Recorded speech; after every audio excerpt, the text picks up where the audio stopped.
દેવાંગ, કેટલો સમય થઈ ગયો તું દેખાતો જ નથી.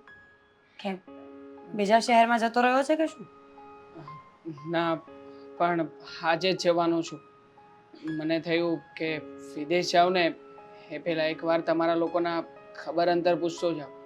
બસ આજે સાંજની ફ્લાઇટમાં જ નીકળી રહ્યો છું. સારું થયું ને કે તું અમને મળવા આવ્યો. હું તો તને મળવા આવી શકું એમ છું નહીં. હા, સાચી વાત છે દામિનીની. હવે તો કોઈને મળવાનું પણ અલગ જ લાગે છે. બહાર જવું, કોઈ સાથે વાતો કરવી. ખબર નહીં ઈશ્વરે શું કામ આવું કર્યું હશે. બહુ તકલીફમાં છીએ દેવાંગ. સારું થયું કે તું આવ્યો તો થોડું મન હળવું થશે.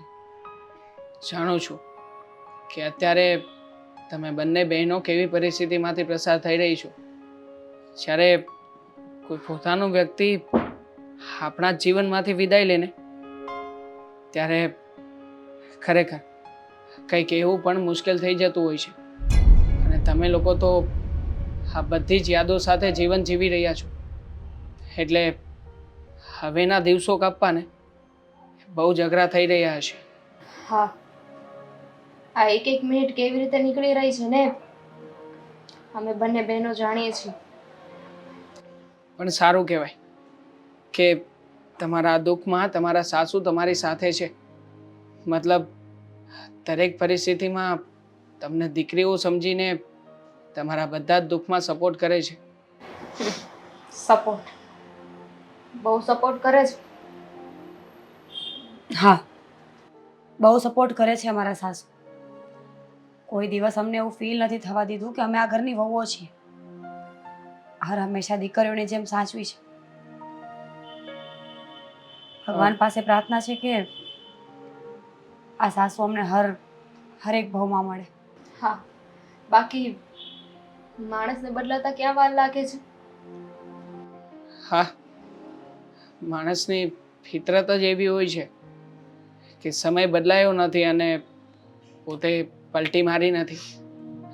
પણ કહેવું પડે, હા, 2 વખત આવ્યો તમારી ઘરે પણ તમારા સાસુને નથી મળ્યો. એ ક્યાં છે? એકચ્યુઅલી એ હજુ આ આઘાતમાંથી બહાર નથી નીકળી શક્યા.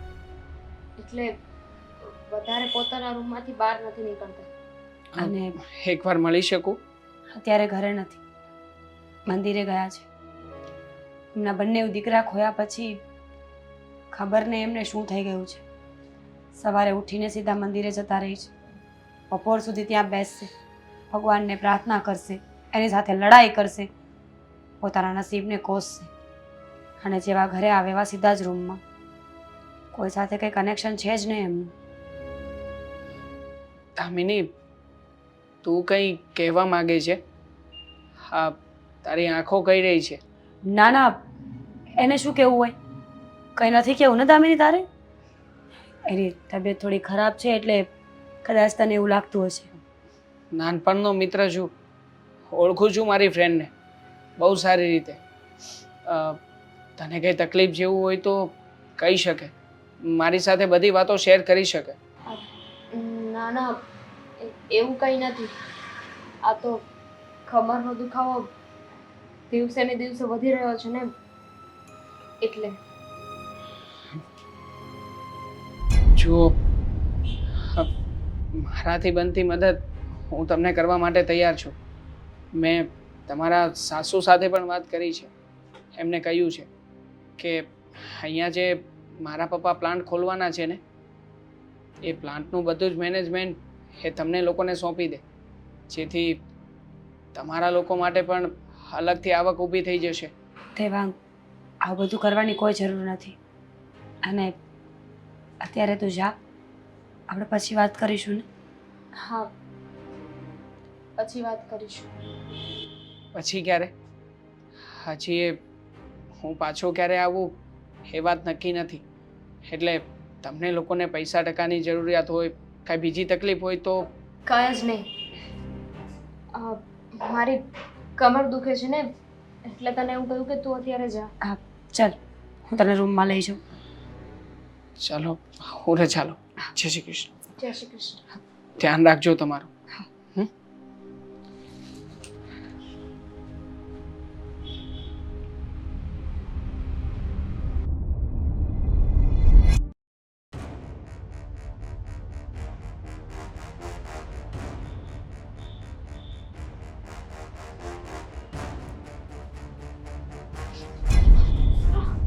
ક્યારે કામ પતાવીશ? ક્યારે કામ પતાવીશ? હજી ઘરના એ કંઈ કામ નથી પત્યા અને તમે બંને બહેનો મહારાણીની જેમ ધીમે ધીમે ધીમે ધીમે કામ કરો છો. હા, મારું ઘર છે, ધર્મશાળા નથી. કામ તો કરીએ છીએ, આનાથી વધારે સ્પીડે મારાથી કામ નહીં થાય. નહીં થાય? નહીં થાય? ખાવામાં તો બહુ હાથ ચાલે છે, ચાલવા માટે તો બહુ પગ ચાલે છે, શોપિંગ કરવા માટે તો બહુ હાથમાં રૂપિયા આવતા હતા ને ઉડાડતા હતા ને હવે હાથ નથી ચાલતા. હાથ નથી ચાલતા તમારા. મમ્મીજી આ શું કરો છો? ભામિની જા, તું અંદર જા. તો શું કામ એ અંદર જાય? મમ્મીજી રહેવા દો. નહીં જાય. પ્લીઝ મમ્મીજી. કોઈ દઉં ને મમ્મીજી મમ્મીજી છોડો. મમ્મીજી હા, શું કરો છો તમે?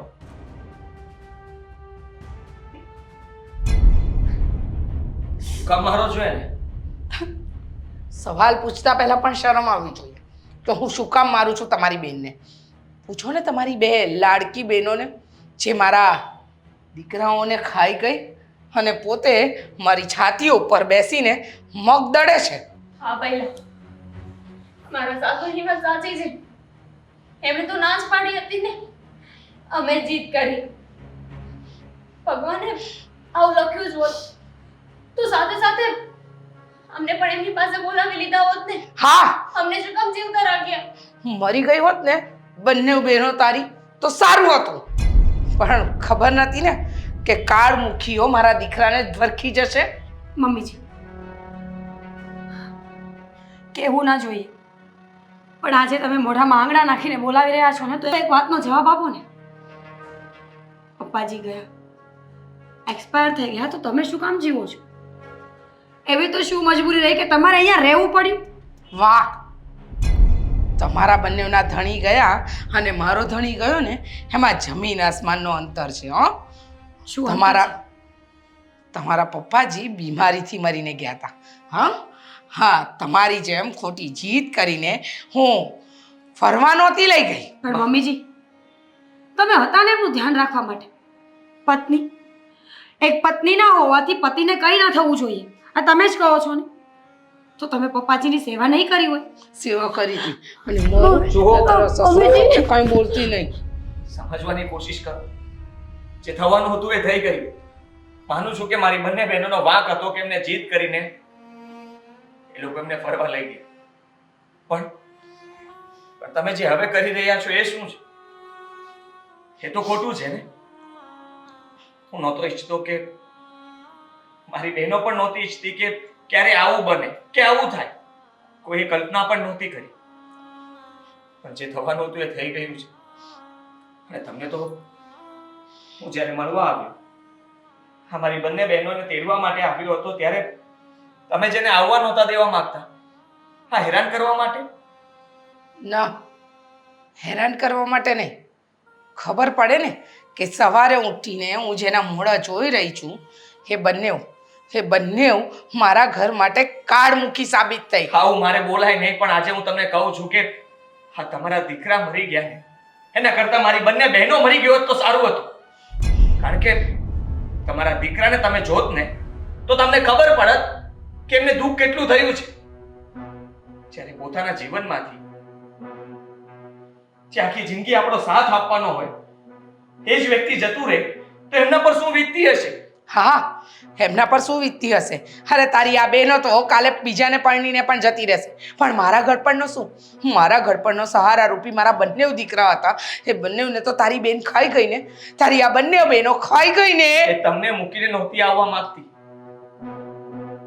અમે લોકોએ કહ્યું હતું, બીજા લગ્નની વાત પણ કરી હતી, પણ એ લોકો બીજા લગ્ન પણ નહોતા કરવા માંગતા અને તમારી સાથે આખી જિંદગી રહેવા માંગતા હતા, કારણ કે તમે એમને પ્રેમ આપ્યો હતો. અને હવે હવે તમે જ આવું વિચારો છો. મને લાગે છે કે તમે જાતે જ દુઃખી થવા માંગો છો, પોતાની જાતને દુઃખી કરવા માંગો છો, એટલા માટે તમે આવું કરી રહ્યા છો. તમને લોકોને ક્યાંથી ખબર હોય? જે માના જવાન દીકરા ગયા હોય ને એને ખબર હોય. હા, મોટા મોટા ભાષણ આપવા તો બહુ સહેલી વાત છે, પણ વીતેલી વસ્તુને અનુભવવીને એ બહુ અઘરી વાત છે. અને સાંભળી લે, આ તારી બંને બહેનોને લઈ જા તારા ઘરે અને રાખજે હા જીવન વિધવા. એટલે તમે પણ સાંભળી લો, તમારી ઉંમર તો જતી રહી, પછી તમે તમારા બંને દીકરાને ખોયા છે, પણ અમારું તો લગ્ન જીવન હજુ શરૂ થયું હતું, અને ફક્ત તમારા ને તમારા માટે અમે બંને લગ્ન કરવાની ના પાડી હતી કે તમારા બંને દીકરા છીનવાઈ ગયા છે, તમારા ગટપણનો સહારો જતો રહ્યો છે, તો અમે તમારી સાથે રહીશું. મને તમારી કોઈ સહાનુભૂતિની જરૂર નથી. મને તમે લોકો છે ને જરાય ગમતા નથી. જેને હું વહુ માનીને લક્ષ્મી માનીને આ ઘરમાં લાવી હતી ને એ તમે બેવ નથી. તમે બંને મારા માટે પનોતી છો, પનોતી. ઠીક છે મમ્મીજી, અમે પનોતી જ હોઈએ તો પછી આ ઘરમાં રહેવાનો અમને કોઈ હક નથી. જઈએ છીએ અમે તમારું ઘર છોડીને, પણ એક વાત યાદ રાખજો મમ્મીજી, પતિ હોય, દીકરો હોય કે ભાઈ હોય, ખોવાયાનું દુઃખ બધાને સરખું હોય છે, ના થોડું વધારે કે ના થોડું ઓછું. અમારો સંસાર તો વિખાઈ ગયો, પણ અમને એમ હતું કે અમે તમારું ઘડપણ નહીં વિખાવા દઈએ, પણ હવે તમે જાતે જ એવું ઈચ્છતા હોય તો અમે તમને રોકવાવાળા કોણ? ગમે ત્યારે જરૂર પડે ને તો યાદ કરજો, તમારા દીકરા નથી, પણ તમારા દીકરાની વહુઓ હજી એમનેમ છે, જીવે છે.